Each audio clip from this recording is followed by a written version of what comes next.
l'historique de ce projet? Le projet Roadmap to Security in Sénégal et Burkina Faso qui nous réunit aujourd'hui est financé par le département d'État américain à travers le bureau de l'International Narcotic of Law Enforcement.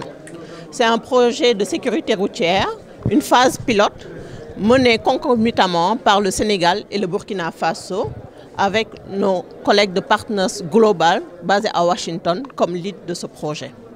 Donc ce projet c'était une phase pilote durant 2 ans et les résultats de cette première étape ont convaincu le bailleur de nous financer une deuxième phase où le Mali et le Niger seront intégrés en phase d'observation.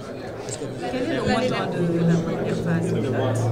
La première phase pour les 3 membres du consortium était de 2 millions de dollars 500. L'idée, c'était de pouvoir revoir le concept de sécurité routière qui n'intégrait pas uniquement les accidents de la circulation, mais l'utilisation de la route et tous les types de trafic qui accompagnent l'utilisation de la route, notamment les pièces afférentes à la conduite de voiture, les trafics en utilisant bien sûr la route, les mototaxis, mais également les voitures, l'émigration clandestine en utilisant le Sahara, mais également la corruption donc, qui entoure en fait tout le secteur de la sécurité routière. L'année dernière, au Terroubi, vous aviez tenu une rencontre similaire. Il y avait déjà à Mouliakar, à l'époque, il avait été question du comportement des citoyens et aussi de la corruption. Quelles avancées ont été faites concrètement depuis l'année dernière?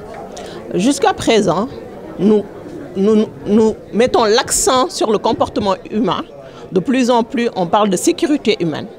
Et vous savez qu'il est très difficile d'avoir un impact palpable, mesurable, lorsqu'on parle de comportement humain. Donc, dans ce projet, nous mettons en place la prévention, mais également nous agissons à travers les séances de sensibilisation, d'éducation de la population sur le comportement humain.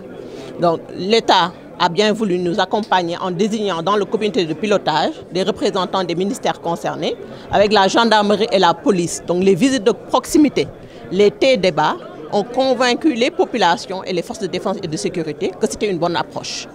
Les matchs de football également ont permis une meilleure collaboration entre les populations que nous servons, que les forces de défense et de sécurité servent, et ces populations. Donc la collaboration a été améliorée.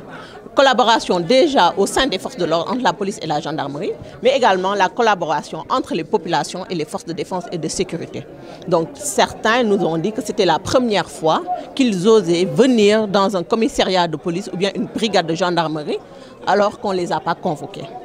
Pour cette phase pilote, 2 axes ont été choisis, à savoir Dakar-Tamba et Dakar-Ziguinchor. Pourquoi le choix de ces 2 axes? Ces 2 axes puisque ce projet est un projet régional.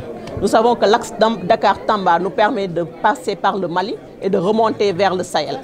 L'axe Dakar-Ziguinchor nous permet de traverser la Gambie et d'aller vers la Guinée-Bissau. Son Excellence a bien voulu demander d'intégrer la Guinée-Bissau pour cette seconde phase, mais également la Guinée-Conakry. Donc l'idée, c'était de choisir 2 axes parmi les axes qui posaient le plus de problèmes en termes de concept de sécurité routière. Donc j'insiste sur la corruption, les trafics, mais également l'utilisation de ces routes pour l'immigration clandestine. Donc vous savez que Mbour est une plaque tournante de trafic, une plaque tournante d'immigration clandestine. Donc Mbour fait partie de ces sites. Nous avons Tambacounda et nous avons également Kaolack et Ziguinchor. Qu'est-ce qui est attendu pour la deuxième phase? La deuxième phase, donc d'autres sites pilotes uniquement. Les actions déjà menées au sein de ces 2 axes on va continuer en fait les activités qui étaient menées au niveau de ces deux axes et d'autres axes routiers également seront intégrés et le Burkina fera la même chose également dans leur pays.